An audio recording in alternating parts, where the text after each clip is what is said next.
जय हिंद दोस्तों, आप सबका स्वागत है एक बार फिर से आपके अपने चैनल ब्रेन ट्रेनर पर।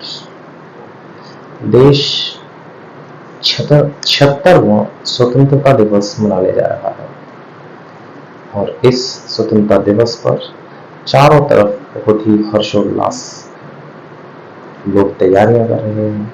स्कूलों में बच्चे नए नए कार्यक्रम करने की तैयारियां कर रहे हैं, रिहर्सलें हो रही है। विद्यालय बंद होने चाहिए, जिस दिन रविवार के दिन बंद होने चाहिए उस दिन विद्यालय भी खुल रहे हैं। बच्चे लगातार एक नई उत्सुकता के साथ इस स्वतंत्रता दिवस को मनाने का प्रयास कर रहे हैं और बहुत अधिक उत्साह है इस समय सभी देशवासियों के अंदर। जैसा कि मैंने आपको बताया कि यह स्वतंत्रता दिवस 76वां स्वतंत्रता दिवस है। तो स्वतंत्रता के जो हीरो रहे उनमें से एक वीर भगत सिंह, जिन्हें कि जन्मजात शहीद के नाम से जाना जाता है। आज इस क्लास के माध्यम से हम उनके विषय में कुछ जानने का प्रयास करते हैं। शहीद भगत सिंह 23 मार्च 1931 का वो दिन जिसमें भगत सिंह, राजगुरु और सुखदेव जेल से इन तीनों को लाया गया और लाने के बाद मजिस्ट्रेट के सामने जिस समय पेश किया गया तो इन्होंने बहुत ही तीव्र स्वर पर इनकलाब जिंदाबाद का नारा लगाया और मजिस्ट्रेट साहब से कहा कि साहब, आप इस बात के गवाह रहेंगे कि हमने इस देश की आजादी के लिए फांसी के तख्ते को खुशी खुशी के साथ चूम लिया। आप बहुत भाग्यशाली हैं कि आपको ये सब देखने के लिए मिल रहा है। यह वक्तव्य वीर भगत सिंह का था। ये वो भगत सिंह जिनकी रगों में देश की आजादी के लिए हर वक्त उत्साह की भावना दौड़ती रहती थी। ये वही भगत सिंह है। भगत सिंह की अगर हम बात करें तो इनका जन्म 28 सितंबर 1907 में पंजाब में एक जिला पड़ता है लायलपुर। लायलपुर में इनका, लायलपुर जो जिला है वहां पर एक जिले में गांव पड़ता है और गांव का नाम है बंगा गांव, जो इस समय पाकिस्तान में है। वहां पर इनका जन्म हुआ था भगत सिंह का। भगत सिंह की जो मदर थी उनका नाम विद्यावती था और इनके जो फादर थे वो फादर किशन सिंह सिंधु थे।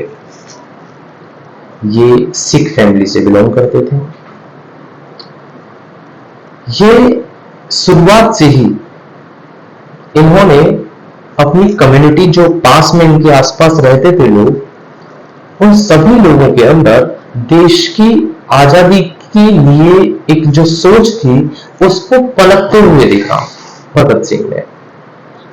हुआ भी ऐसा कि जिस समय इनका जन्म हुआ था, जिस समय इनका जन्म हुआ उस समय इनके पिताजी और इनके दोनों चाचा वो जेल से रिहा हुए थे उसी दिन, अर्थात 28 सितंबर 1907 को इनके फादर और दोनों चाचा जेल से रिहा हुए थे। तो दादी ने, इनकी जो दादी थी, इनकी दादी ने इनका नाम भागों वाला रख दिया क्योंकि घर में खुशी का माहौल था। बेटे का जन्म हुआ था और तीनों पुत्र उनके जेल से रिहा हुए थे। वही भागों वाला, जिसका नाम दादी ने भागों वाला रखा, आगे चलकर शहीद भगत सिंह के नाम से जाना जाने लगा। चाचा स्वर्ण सिंह, एक बार फिर से इनके जन्म के बाद उनको जेल जाना पड़ा। तो इनकी जो भगत सिंह की चाचियां थी वो निरंतर बहुत रोया करते थे, परेशान रहा करते थे। तो ये अपनी चाचियों को ये समझाते थे समय समय पर कि आप परेशान न हो, मैं एक दिन ऐसा लेकर आऊंगा कि जिस दिन ये देश अंग्रेजों की गुलामी की जंजीरों से जो जकड़ा हुआ है, उससे आजादी मिल जाएगी इस देश को। ये बोलते थे अपनी चाचियों से वीर भगत सिंह, और ये बहुत छोटे थे उस समय, 6 या 7 वर्ष की उम्र रही होगी उस वक्त की ये बातें हैं। काम होता रहा। 12 वर्ष की जब इनकी उम्र थी, तो आप जानते हैं 1919 में जलियांवाला हत्याकांड हुआ था। जब ये जलियांवाला कांड हुआ 1919 में, तो इनका मन बहुत द्रवित हो गया। इनको, ये स्कूल जाया करते थे उस समय। अगले दिन जब इनको ये पता चला कि अमृतसर में ये घटना हुई है, तो ये स्कूल नहीं गए। इन्होंने स्कूल से बंक मारा और ये सीधा उस घटना स्थल पर पहुंचे जिस घटना स्थल पर ये अत्याचार हुआ था, ये एक विभत्स घटना हुई थी। उस जगह पर पहुंचे और वहां की मिट्टी ली और उस मिट्टी को एक बोतल में भरा और उस बोतल में भरकर उस मिट्टी की कसम खाई कि मैं इस देश को इन अंग्रेजों से आजाद कराकर ही रहूंगा। मैं इस देश को हर हालत में अंग्रेजों से आजाद करा ही दूंगा। ये घटनाएं अंग्रेजों की लगातार होती रही। ये प्लान बनाते रहे वीर भगत सिंह कि कैसे क्या किया जाए। कानपुर में एक बार ये कानपुर इनका जाना हुआ, तो कानपुर में इनकी मुलाकात चंद्रशेखर आजाद, बटुकेश्वर दत्त, राम प्रसाद बिस्मिल और अशफाकुल्लाह खां से हुई। ये साथ में रहने लगे। आप सभी जानते होंगे, ये जितने भी जिन लोगों के नाम बताए, चाहे चंद्रशेखर आजाद हो, बटुकेश्वर दत्त हो, राम प्रसाद बिस्मिल हो या अशफाकुल्लाह खां हो, ये सभी लोग क्रांतिकारी थे। और इन सभी क्रांतिकारियों का सिर्फ एक ही उद्देश्य था कि देश की आजादी कैसे, देश को आजाद कैसे कराया जाए, देश की आजादी हम लोगों को कैसे मिले, देश के नागरिकों को कैसे मिले। क्योंकि अंग्रेजों ने बहुत अधिक अत्याचार किए थे, लोगों का दमन किया था, ड्रेन ऑफ वेल्थ किया था। हमारे यहाँ की जो पूंजी थी उसे खींच कर उसका रोहण किया था, उसको यहाँ से देश से बाहर ले गए थे। लोगों के पास मकान नहीं थे, खाने के लिए खाना नहीं होता था, भोजन नहीं होता था, कपड़े नहीं होते थे सही पहनने के लिए, क्योंकि जो कुछ भी वो कृषि के माध्यम से कमाते थे उसका बहुत अधिक टैक्स के रूप में वो ले जाया करते थे। 13 वर्ष की उम्र रही। 13 वर्ष की उम्र में आप जानते होंगे कि महात्मा गांधी ने नॉन कोऑपरेशन मूवमेंट किया, असहयोग आंदोलन। और उस असहयोग आंदोलन में 13 वर्ष की उम्र में महात्मा गांधी का जो आंदोलन था, उसमें शहीद भगत सिंह ने क्या किया, उसका साथ दिया। महात्मा गांधी के नो डाउट बहुत बड़े फॉलोअर रहे, बहुत बड़े फॉलोअर थे, तो साथ दिया। लेकिन आप सभी ये भी जानते होंगे कि 1922 में चौरी चौरा कांड हुआ, और चौरी चौरा कांड में गोरखपुर में एक जो पुलिस चौकी थी, उस पुलिस चौकी को जलाकर राख कर दिया गया, जिसमें करीब 22 पुलिसकर्मी जो कि अंग्रेज थे उनकी हत्या हुई। महात्मा गांधी इस बात से बहुत अधिक दुखी हुए, और वो दुखी हुए तो उन्होंने जो असहयोग आंदोलन चल रहा था, जो कि 1920 में चला, उसको उन्होंने वापस ले लिया। 1920 में जैसे ही महात्मा गांधी ने इस आंदोलन को वापस लिया, भगत सिंह नाराज हो गए। भगत सिंह ने कहा कि ये अंग्रेज हम लोगों पर इतने अत्याचार करते हैं, तो उन अत्याचारों के बदले अगर कोई 1-2 छिटपुट घटनाएं हो भी जाती हैं, तो इसका मतलब हम आंदोलन खत्म कर देंगे। ये सारी चीजें होने लगी।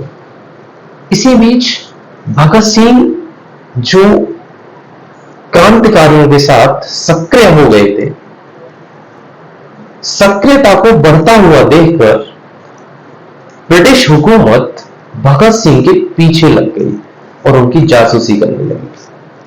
और जब वो जासूसी करने लगी तो एक दिन ऐसा हुआ कि लाहौर में भगत सिंह को अरेस्ट कर लिया गया। जब लाहौर में इनको अरेस्ट किया गया तो कारण कोई नहीं बताया गया, कोई भी कारण ऐसा नहीं था जिसकी वजह से इनको अरेस्ट किया गया। भगत सिंह जिस वक्त जेल में थे उस समय एक शोभा यात्रा निकाली जा रही थी और शोभा यात्रा में कहीं कोई छिटपुट बमबारी हो गई और जो बमबारी हुई उसके तार क्रांतिकारियों से जुड़े हुए थे, लेकिन भगत सिंह को उसका जरा सा भी आभास नहीं था। भगत सिंह को बहुत सारी यातनाएं दी गई कि उस शोभा यात्रा में जो बमबारी हुई है, जो बम छोड़ा गया है, वो किन लोगों ने छोड़ा है, भगत सिंह इस बात को कबूल कर लें। लेकिन भगत सिंह ने इस बात को कबूल नहीं किया क्योंकि उन्हें कुछ पता ही नहीं था। अंत में जब बहुत सारी यातनाएं देकर ब्रिटिश हुकूमत और अंग्रेज प्रशासन वो पूरी तरीके से नाकाम रहा ये पता करने में कि भगत सिंह का भी कोई रोल था, तो उन्होंने इनको निर्दोष साबित करते हुए छोड़ दिया। भगत सिंह रिहा हो गए। लेकिन भगत सिंह जिस वक्त रिहा हुए उसके बाद ये लगातार देश के क्रांतिकारियों से मिलते रहे, देश के लोगों से मिलते रहे, देश की आजादी के लिए लोगों को सक्रिय करते रहे और कई इन्होंने छोटी मोटी पार्टियां भी ज्वाइन की। इसके बाद 1928 में साइमन कमीशन भारत आया। साइमन कमीशन जब भारत आया उस समय लाला लाजपत राय, जिन्हें हम लाला जी के नाम से जानते हैं, जिन्हें हम लाला जी के नाम से जानते हैं, साइमन कमीशन का विरोध कर रहे थे लाला जी।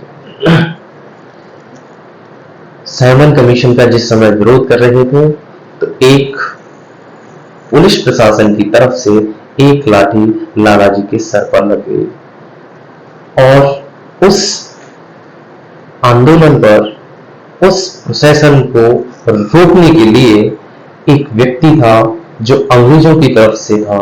उस व्यक्ति का नाम था J.A. स्कॉट। उस J. स्कॉट ने यह आदेश दिया था कि लाठीचार्ज कर दिया जाए। लाठीचार्ज जिस वक्त किया उस वक्त लाठी लाला लाजपत राय जो थे उनके सर पर लगी, जिससे लाला जी की मृत्यु उसी समय हो गई।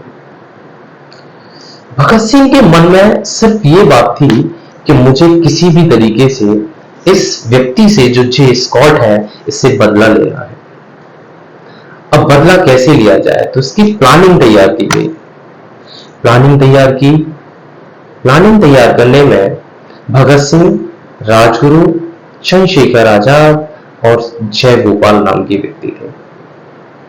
ये जयगोपाल जो व्यक्ति हैं ये J.S. स्कॉट जो पुलिस स्टेशन J. स्कॉट के अधीन आता था, ये सभी लोग वहां पर पहुंच गए। जयगोपाल जो एक क्रांतिकारी था, ये जयगोपाल भगत सिंह, राजगुरु और चंद्रशेखर आजाद इन तीनों के साथ इन्होंने एक योजना बनाई। जयगोपाल, भगत सिंह का रोल भी मेन था। कसम भगत सिंह ने खाई हुई थी कि मुझे लाला जी की मृत्यु का बदला लेना है। 17 दिसंबर 1928 को भगत सिंह और राजगुरु ये दोनों पिस्तौल लेकर पुलिस स्टेशन के पास ही खड़े हुए थे। जयगोपाल जो कि एक साइकिल ठीक करने का बहाना लेकर पुलिस स्टेशन के ठीक सामने खड़े हुए थे और इनको इशारा देना था कि सैंडर्स निकलकर कब आएगा। सॉरी, सैंडर्स नहीं, स्कॉट निकलकर कब आएगा। जैसे ही स्कॉट निकल कर आएगा जयगोपाल इशारा कर देंगे और भगत सिंह और राजगुरु उन पर फायर कर देंगे। हुआ भी ऐसा ही। पुलिस स्टेशन से स्कॉट की जगह सैंडर्स निकलता है और गलती जयगोपाल से हुई। जयगोपाल ने इशारा कर दिया और इशारा पाते ही राजगुरु ने सैंडर्स पर 2-3 फायर किए। राजगुरु के फायर करते ही भगत सिंह ने 3 फायर किए और फायर करते ही वो हॉल की जो दीवार थी उसको तोड़कर भाग गए। सैंडर्स का जो हेड कांस्टेबल था वो उनका पीछा कर रहा था, भगत सिंह और राजगुरु का। लेकिन चंद्रशेखर आजाद जो कि डीएवी एक कॉलेज था वहां पास में ही, उसके पास खड़े हुए थे। उन्होंने देखा कि ये जो हेड कांस्टेबल है ये दोनों क्रांतिकारियों का पीछा कर रहा है। चंद्रशेखर आजाद ने उसको भी शूट कर दिया और ये शूट आउट वहां कर दिया। इसके बाद सैंडर्स की जब हत्या हो गई, हत्या के बाद पूरा जो ब्रिटिश हुकूमत थी वो भगत सिंह, राजगुरु, चंद्रशेखर आजाद इन सबको ढूंढने में लग गई। जगह जगह चप्पे चप्पे पर छानबीन हो रही थी। पुलिस प्रशासन पूरे शहर में चारों तरफ घूम रहा था। भगत सिंह को बचकर निकलना था तो भगत सिंह ने एक अमेरिकन व्यक्ति का भेष बदला और एक बहुत लंबी गाड़ी में आए और इनके साथ थे दुर्गा भाभी, जिन्होंने इनकी पत्नी का रोल निभाया। इनका एक अर्दली भी था। अर्दली के रूप में इनके साथ राजगुरु थे। लाहौर स्टेशन पर जो फर्स्ट क्लास सीट ट्रेन में थी, फर्स्ट क्लास जो डिब्बे थे उन डिब्बों में दुर्गा भाभी और भगत सिंह की टिकट बुक करा रखे थे और अर्दली जो कि राजगुरु थे, राजगुरु को थर्ड क्लास की टिकट मिली हुई थी और इस तरीके से वे यहां से बचते हुए हावड़ा के लिए निकल गए। 29 अप्रैल 1929 में एक लेबर बिल लाया गया था और हाउस में कार्रवाई चल रही थी। हाउस में उस समय मोतीलाल नेहरू, मोहम्मद अली जिन्ना और मदन मोहन मालवीय ये बैठे हुए थे। ये शांत बैठे हुए थे। तभी भगत सिंह और बटुकेश्वर दत्त ये दोनों आए और असेंबली में आकर इन्होंने एक बम फेंका। बम फेंकने का जो उद्देश्य था वो यह नहीं था कि किसी भी व्यक्ति की जान ली जाए। बम फेंकने का उद्देश्य ये कतई नहीं था। बम फेंकने का उद्देश्य सिर्फ इतना था कि इन लोगों के मन में एक भय पैदा किया जाए। हुआ भी यही। ये वहां पर बम फेंकने के बाद सेंट्रल असेंबली में इनकलाब जिंदाबाद के नारे लगाते रहे। उधर मोतीलाल नेहरू, जिन्ना और मदन मोहन मालवीय अपनी सीट से उठे हुए हैं और ब्रिटिश प्रशासन ने इन दोनों व्यक्तियों को, इन दोनों क्रांतिकारियों को वहीं पर अरेस्ट कर लिया। जब अरेस्ट हो गए, वहां पर अरेस्टिंग के दौरान भी ये इनकलाब जिंदाबाद के नारे लगा रहे थे। इन पर केस चलाया गया। 12 जून 1929 को इनको दोषी पाया गया और जब दोषी पाया गया तो दोष की सजा भी दी गई और जो सजा थी वो 7 अक्टूबर 1930 को सजा दी गई और सजा फांसी की दी गई। उनको फांसी की सजा का ऐलान कर दिया गया। भगत सिंह के जो पिता थे, उन्होंने भगत सिंह के लिए एक मर्सी पिटीशन डाली। इस मर्सी पिटीशन को जैसे ही मर्सी पिटीशन के विषय में भगत सिंह को पता चला तो वह बहुत दुखी हुए। उन्होंने कहा कि पिताजी, जिन सिद्धांतों के साथ आप इस देश की लड़ाई में आगे बढ़ते रहे, आज आप अपने पुत्र की वजह से उन सिद्धांतों से समझौता करना चाहते हैं। मैं यह कतई बर्दाश्त नहीं करूंगा। मेरा आपसे सिर्फ इतना निवेदन है कि इस मर्जी पिटीशन को वापस ले लीजिए। 3 मार्च 1931 को अपने परिवार के साथ भगत सिंह की अंतिम मुलाकात हुई। अंतिम मुलाकात में भगत सिंह अपनी मां से मिले और मां से मिलने के बाद इन्होंने कहा कि आप मेरी लाश पर मत आना। आप अगर मेरी लाश पर आओगी तो आप अपने आंसुओं को रोक नहीं पाओगे। लोग कहेंगे कि एक शहीद की मां रो रही है और मैं ये कहलवाना बिल्कुल पसंद नहीं करूंगा। तो ऐसे थे हमारे वीर भगत सिंह, जिन्होंने अपना पूरा जीवन देश की आजादी के लिए समर्पित कर दिया। जिन्होंने देखा जब इनका जन्म हुआ तब इनके पिताजी जेल में थे, चाचा जेल में रहे, सबको ब्रिटिश हुकूमत के द्वारा तंग किया गया। न केवल इनके परिवार को बल्कि इनके पड़ोसियों को भी, सबको तंग देखा इन्होंने, जिससे इनके अंदर ये इच्छा और एक ऐसी शक्ति मिली इनको, जिस शक्ति के माध्यम से ये लगातार क्रांतिकारियों से जुड़ते चले गए और देश के लिए अपने जीवन का न्यौछावर कर दिया। आज की इस क्लास में सिर्फ इतना ही। मिलते हैं एक नई वीडियो के साथ, तब तक के लिए थैंक यू एंड बाय।